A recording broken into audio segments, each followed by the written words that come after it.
முடியாது. அவங்க உன் கூட இருந்தாங்கன்னா நீ ஆசீர்வாதமா இருக்க முடியாது. அவங்க உன் கூட இருந்தாங்கன்னா நீ சகல மேன்மை அடைய முடியாது. ஆண்டவர் சில நேரம் அந்த மாதிரி காரியங்களை செய்வார். நீ நினைச்சு ஐயோ அவங்க என்னை விட்டு போயிட்டாங்க, அவங்க என்னை விட்டு பிரிஞ்சுட்டாங்க, அவங்க என்ன வேணான்னு சொல்லிட்டாங்க. வேணான்னு சொன்னதுக்கு நன்றி, சூப்பர் சொல்லிட்டு ஆண்டவரை நம்பி கால் எடுத்து வைத்துப்பார். ஆண்டவர் உனக்கு சகலத்தையும் செய்து முடிப்பார். விட்டு போனவங்க எல்லாம் போட்டோம், உன்னை வேண்டான்னு சொன்னவங்க எல்லாம் போட்டோம், உன்னை பின்னாடி குத்துனவங்க எல்லாம் போட்டோம், உன் இருதயத்தை உடைத்து பார்த்து அழகு பார்த்து ரசித்தவர்கள் எல்லாம் போதும். என் ஆண்டவர் உடைந்ததை திருப்பி உருவாக்கி ஆசீர்வாதமாய் என் ஆண்டவர் உட்கார வைக்க முடியும் கோபுரத்தில். எத்தனை பேர் ஆமென் சொல்றீங்க?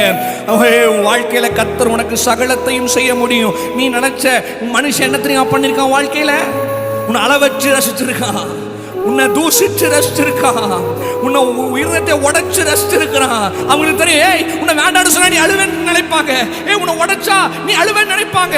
உனக்கு தேவையில்லாத